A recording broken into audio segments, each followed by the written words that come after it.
As we are still in chapter 2, and chapter 2 deals with the essential requisites of a contract. In our last video, we took off from the discussion of consent. You were told last meeting, no, in our previous video, that for consent to be valid, it should be intelligently given, it should be spontaneously given, and it should be freely given. So these are the three characteristics of consent: free, spontaneous, and intelligent. However, there are times wherein consent is vitiated. No? So there are 5 items which may vitiate consent. These are mistake, violence, intimidation, undue influence, and fraud. So if any of these vices present, then consent is not presumed to have not been given intelligently, freely, and spontaneously. We will discuss the first, and that is mistake. Mistake is covered by Article 1331. It states here that in order that mistake may invalidate consent, it should refer to the substance of the thing which is the object of the contract. Take note of the word substance, or to those conditions which have been principally moved one or both parties to enter into a contract. So mistake should be substantial. Second paragraph speaks of mistake in identity. Mistake as to identity or qualification of one of the parties will vitiate consent only when such identity or qualification had been the principal cause of the contract. Okay, example for the second paragraph. Kambal sila, twins, no? Tapos gusto mo si twin A. Ang iniisip mo na pakasalan is twin A. Kaya lang, nung wedding ceremony na, ang present is si twin B, na? So there was mistake in identity, and that is substantial mistake in identity. But let us say pinakasalan mo siya, no? Gusto mo siya, no? Naligaw siya sa iyo. He's representing that he is an engineer. But the truth of the matter is that hindi pala siya engineer, no? Is that the impelling reason why you marry the person? The answer is no. The impelling reason is love and affection. Therefore, mistake as to profession in marriage, no? In marriage is not a ground, is not a substantial mistake. But let us say pumunta ka sa doktor believing that he is a medical doctor, hindi pala siya medical doctor, then that is a mistake.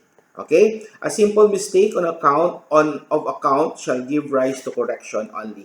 So if the mistake is not substantial, it will give rise to a correction only. Okay. So mistake must be substantial. You say that mistake is substantial when mistake refers to the substance of the thing which is the object of the contract.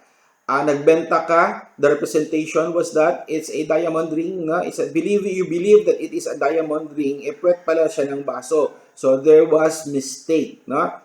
And those conditions, mistake should refer to those conditions which have principally moved one or both parties to enter into a contract. Then you have the third qualification wherein the mistake in identity of one of the parties will vitiate consent only when such identity or qualification have been the principal cause of the contract.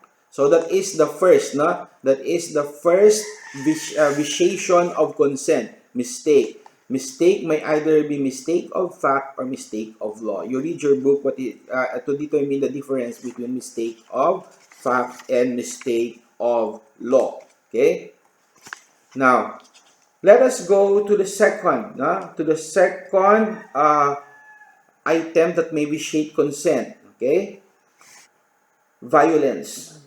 That is covered by Article 1335. There is violence when in order to wrest consent, serious and irresistible force is employed. Take note of serious and irresistible force is employed. That is violence. Hinawakan mo ang kamay niya, i-force mo siya na magsulat, or magpirma, that is violence. Okay? That is violence. Or sinuntok-suntok mo siya para pumasok siya sa kontrata, that is violence. Okay? Second paragraph defines intimidation. What is intimidation? That is 1335. No? There is intimidation when one of the contracting parties compelled by reasonable and well-grounded fear of an imminent or grave evil upon his person, property, or upon the person or property of his spouse, descendant, or ascendant was employed in order for him to give his consent. So sa violence is more on mental, no? Mental fear. Samantalang ang intimidation is more on mental fear. Samantalang ang violence is serious and irresistible force was employed physically. Okay? So again, difference between violence and intimidation. Violence is physical, intimidation is mental. Okay? There is violence when in order to risk consent. Again, for the purpose of emphasis, risk consent, serious or irresistible force is employed. What are the requisites to consider if indeed violence was employed? Number one, the force employed to risk consent must be serious and irresistible. Number two, it must be the determining cause of the party upon whom it is employed in entering into the contract. So these are the requisites for violence class. No? So for intimidation, these are the requisites. Number one, the intimidation must be the determining cause of the contract or must have caused the consent to be given.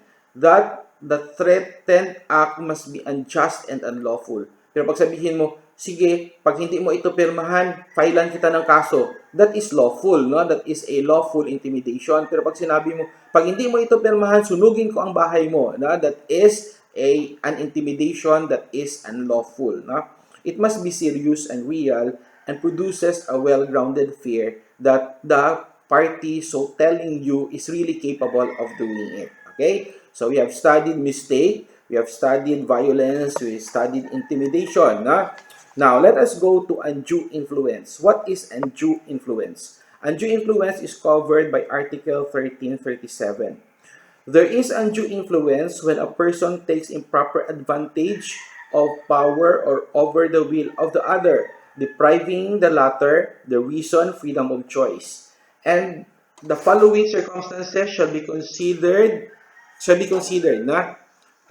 the confidential family, spiritual, and other relationship between the parties, or the fact that the person alleged to have been unduly influenced was suffering from mental weakness or was ignorant or in financial distress. Sa undue influence class, kailangan dito ang you took advantage of the condition of the other. You took an improper advantage of the condition of the other. Like, let's say, teacher, sabi niya ganon, you sell to me that lot, otherwise I will fail your child. That is undue influence. Or, sasabihin niya, o sige, maglaba ka, ito lang ang bayad mo kasi hindi kita babayaran ng minimum wage kasi mas mahilangit ka, pupunta ka sa langit because you are serving the community. In that case, most likely that is an indication of undue influence. That is the fourth. Number 5 is fraud. What is fraud? Pandaraya, and that is covered by 1338. When there is fraud, when through insidious words or machinations of one of the contracting parties, the other party is induced to enter into a contract which without them he would not have agreed. So, fraud is pangliba. You have dolo causante and dolo incidente. These are the two types of fraud. However, we have the principal class, especially in contracts, that the caveat emptor. What is caveat emptor? It states there that let the buyer beware. The principle states that let the buyer beware. So machinations in trade, are sometimes it's a marketing strategy. So you have to be very careful, and that is covered by Article 1340.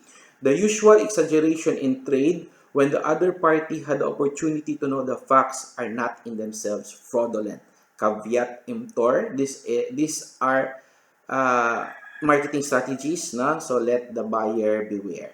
Okay, so those are the items that may reshape consent. Okay, for further, if you want to deal with this topic deeply, then you may read your book. There are explanations there by the author. Okay, let us go to the second requisite, second essential requisite of a valid contract. We're done with consent. Now we'll start with cause. Okay, with object rather. Now, object is covered by Article 1347 under Section 2. All things which are not outside the commerce of men, including future things, may be the object of the contract. All rights which are not intransmissible, ibig sabihin transmissible rights, na, may also be the object of the contract. Okay, not outside not outside the commerce of men. Can you sell your brother or your sister? You can't, no, because they are outside the commerce of men. Hindi sila for sale, they are not things, they are human being, including future things. Ibig sabihin, pwede mong ibenta, like let's say, meron kang mango orchard, no? Sasabihin mo, sige, ibibenta ko pakyaw itong proceeds ng fruits nito. Hindi pa namunga or sometimes namumulaklak pa, pwede mo nang ibenta. That is future things. Ibenta yung mga fruits niya, no? All rights which are not intransmissible. There are rights which are transmissible and there are rights which are intransmissible. So what you can sell is rights which are transmissible, may also be the object of the contract of sale. Okay?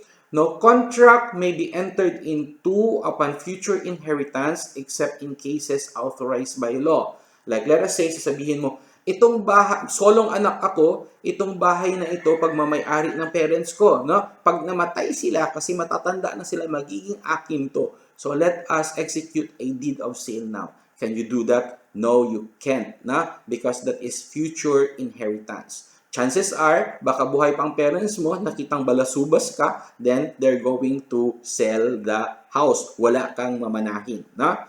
Or services which are not contrary to law, morals, good customs, public order, or public policy may likewise be the object of the contract. So, hindi pwede na, okay, let us enter into a contract, you pay me 5,000 now, I will dance naked on your birthday. Hindi pwede yan because that is contrary to law, morals, good customs, public order, and public policy. Okay, the kinds of objects are things, rights, and services.